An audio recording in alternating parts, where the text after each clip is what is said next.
پاؤ حرص والا دل بدل دے، میرا غفلت میں ڈوبا دل بدل دے۔ ایک کافرہ عورت کا میں واقعہ آپ لوگوں کو سناتا ہوں، پھر میں بات کو مکمل کروں گا۔ ایک عورت تھی جو 60s میں تھی، یعنی اس کی عمر تھی کوئی 65 سال۔ اچھی ایجڈ عورت ہو جاتی ہے۔ وہ ریٹائر ہوئی تو اس کو $4-5 لاکھ پروویڈنٹ فنڈ ملا، بینیفٹس ملے جو ریٹائرمنٹ کے ہوتے ہیں، اور وہ اپنی ریٹائرمنٹ لائف گزار رہی تھی۔ بڑی گاڑی اس نے رکھی ہوئی تھی، 4 ویلر ڈرائیو۔ ایک دفعہ وہ سفر سے کہیں سے آ رہی تھی کہ اچانک اس کی گاڑی کا ٹائر پنکچر ہوا، تو اس کو گاڑی ایک طرف کو پل کرنی پڑی۔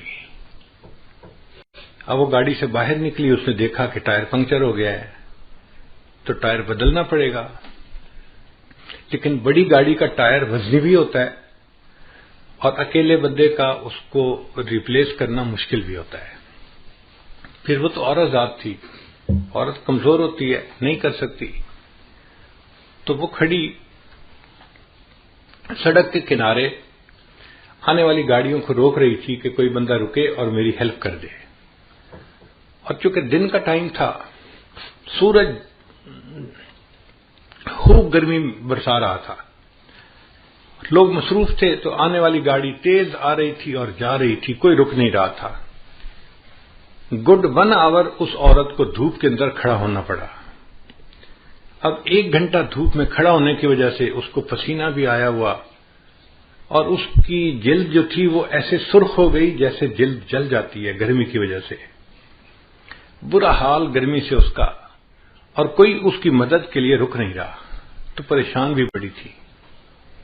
بڑی دیر کے بعد ایک لڑکا تھا جس کی عمر 30s میں تھی، یعنی 30-32 سال اس کی عمر تھی لڑکے کی۔ اس نے گاڑی کو روکا اور اس نے پوچھا کہ آپ نے مجھے کیوں روکا ہے؟ اس نے مجھے آپ کی ہیلپ چاہیے، آپ میرا ٹائر بدلوانے میں مدد کر دیں تو میں بھی چل پڑوں گی۔ لڑکے نے گاڑی روکی، باہر آیا، اس نے عورت کو دیکھا کہ بھئی اس کو اتنا پسینہ آیا ہوا ہے اور دھوپ میں کھڑے رہنے کی وجہ سے حالت اس کی بری ہوئی ہے، تو اس نے اس کو کہا کہ دیکھیں میری گاڑی کا AC چل رہا ہے، آپ گاڑی کی اگلی سیٹ پہ جا کر بیٹھ جائیں AC میں، آپ کو پسینہ بھی خشک ہو جائے گا اور آپ کو تھوڑا آرام بھی مل جائے گا، اور میں نوجوان ہوں، میں اکیلا یہ ٹائر چینج کر لیتا ہوں، میرے لیے کوئی مسئلہ نہیں۔ چنانچہ وہ عورت اس کی گاڑی میں اگلی سیٹ پہ آ کے بیٹھ گئی، اور لڑکا اس عورت کی گاڑی کا ٹائر چینج کرنے لگ گیا۔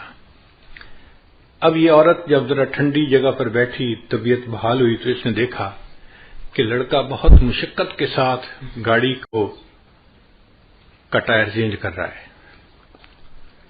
تو اس کے دل میں احساس ہوا کہ یہ نوجوان بچہ ہے اور اس نے میری خاطر اتنی تکلیف اٹھائی، مجھے آرام دیا اور خود اکیلے تکلیف اٹھائی۔ یہ مجھے بھی کہہ سکتا تھا کہ مجھے ہیلپ کرو تو میں ہیلپ کرتی، مجھے اس نے ایئر کنڈیشن جگہ پہ بٹھا دیا اور خود دھوپ میں لگا ہوا ہے کام کرنے۔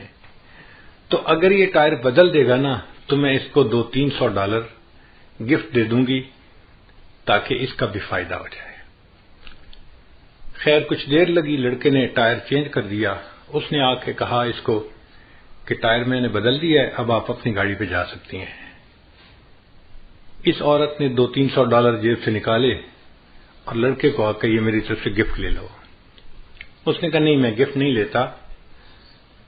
بس اس نے پوچھا کیوں نہیں لیتے؟ اس لڑکے نے آگے سے جواب دیا، "It is objective of my life to help others. It is objective of my life to help others. When I help someone I feel happy."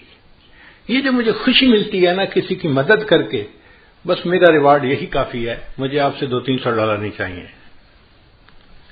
اب وہ عورت اپنی گاڑی میں آئی اور چل پڑی، مگر اس کے ذہن میں یہی فکر گھوم رہا تھا، "It is objective of my life to help others.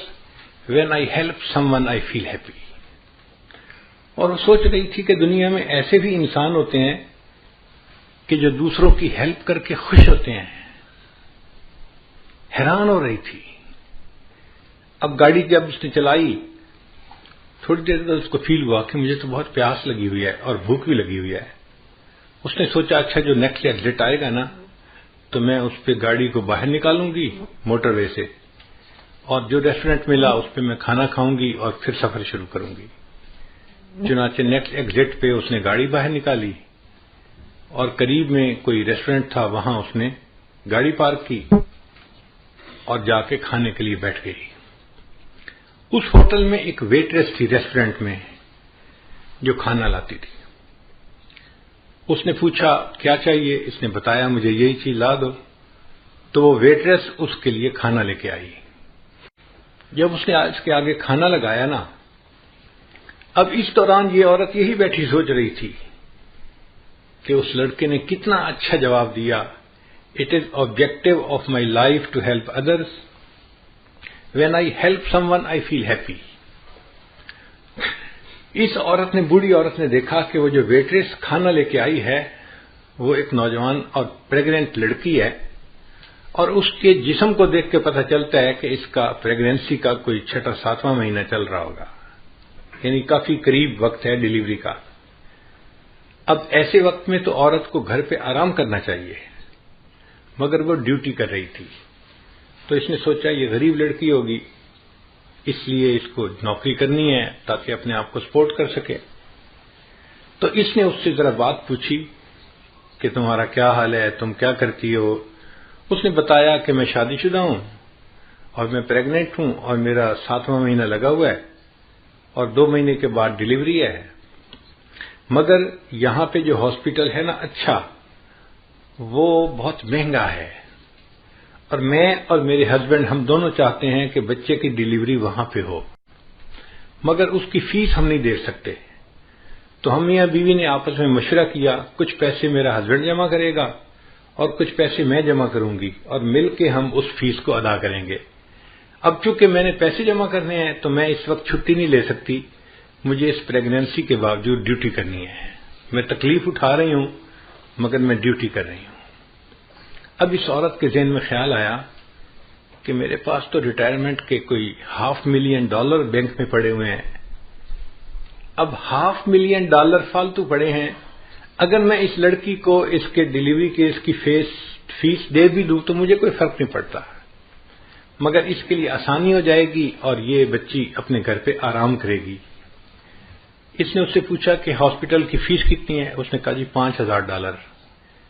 اس نے $5,000 کا چیک لکھا اور ایک لفافے میں ڈال کے نا کھانا کھانے کے بعد اس ویٹریس کو ٹپ دی اور کہا کہ یہ میری طرف سے گفٹ ہے, لیکن اس کو آپ نے یہاں نہیں کھولنا, گھر جا کے کھولنا ہے.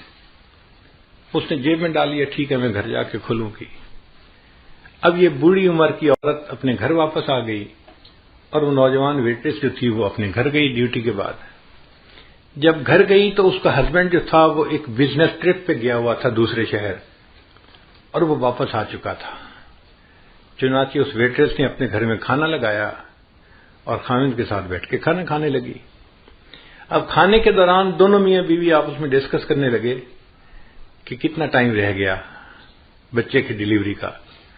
اس نے بتایا کہ الٹرا ساؤنڈ کرنے والی ڈاکٹر نے اس تاریخ کو بچے کی ڈیلیوری کا ٹائم بتایا ہے. تو خاوند نے کہا کہ اچھا پھر ہمیں پیسے تیار رکھنے چاہیے, چونکہ ہاسپٹل والوں کو تو پہلے پیمنٹ کرنی پڑتی ہے پھر وہ بندے کو ایڈمٹ کرتے ہیں, تو کیا تمہارے پاس پیسے جمع ہو گئے؟ لڑکی نے کہا ہاں میرے پاس بھی کچھ پیسے جمع ہو گئے ہیں, تو میں بھی کنٹریبیوٹ کروں گی, آپ بھی کریں گے, اور ہم دونوں مل کے بل پے کر دیں گے. اس دوران اس لڑکی کو خیال آیا کہ آج ایک عورت کھانا کھانے آئی تھی اور اس نے مجھے گفٹ بھی دیا تھا. تو اس نے اپنے ہسبینڈ کو بتایا کہ آج ایک عورت نے مجھے گفٹ دیا تھا. اس نے پوچھا کیا گفٹ دیا تھا؟ اس نے کہا پتہ نہیں, وہ لفافہ جیب میں ہے کپڑے میں. اس نے کہا لے آؤ. تو وہ نوجوان لڑکی گئی اور جیب سے وہ لفافہ لے کے آئی اور اس نے اپنے خاوند کو پکڑا دیا. اب جب خاوند نے اس لفافے کو کھولا تو اس کے اندر $5,000 کا ایک چیک تھا. اب نوکری پیشہ بننے کے لیے یہ ایک بگ اماؤنٹ ہوتی ہے امریکہ میں. $5,000 گفٹ مل جائے, لوگ تصور بھی نہیں کر سکتے. تو وہ لڑکا حیران ہو گیا کہ اچھا اس عورت نے تمہیں $5000 یعنی فل پیمنٹ جو تھی کیس کی وہ پھر گفٹ کر دی. تو لڑکی نے کہا جی ہاں اس نے یہ گفٹ دیا ہے. تو لڑکے نے جب وہ چیک پڑھا نا تو اس چیک کے ساتھ ایک چھوٹی سی چٹ بھی لکھی ہوئی تھی اور اس چٹ کے اوپر لکھا ہوا تھا it is objective of my life to help others when I help someone I feel happy. تو لڑکے نے وہ فقرہ پڑھا, یہ وہ لڑکا تھا جس نے اس عورت کے ٹائر کو چینج کیا تھا. اس نے اس عورت کی ہیلپ کی تھی اللہ کی خاطر, اور اللہ نے اس عورت کے دل میں ڈالا, اس نے اس کی بیوی کو $5000 کا چیک دے کے اس کو ہیلپ کر دیا تھا. What goes around comes around. ہم دوسروں کے ساتھ خیر خواہی کریں گے تو اس کے بدلے اللہ ہمارے ساتھ خیر خواہی کا معاملہ فرمائیں گے. خیر خواہ بندے کے ساتھ ہمیشہ خیر خواہی ہوتی ہے کیونکہ اللہ اس کے ساتھ خیر خواہی کرتا ہے, کوئی اس کی بدخواہی کر ہی نہیں سکتا.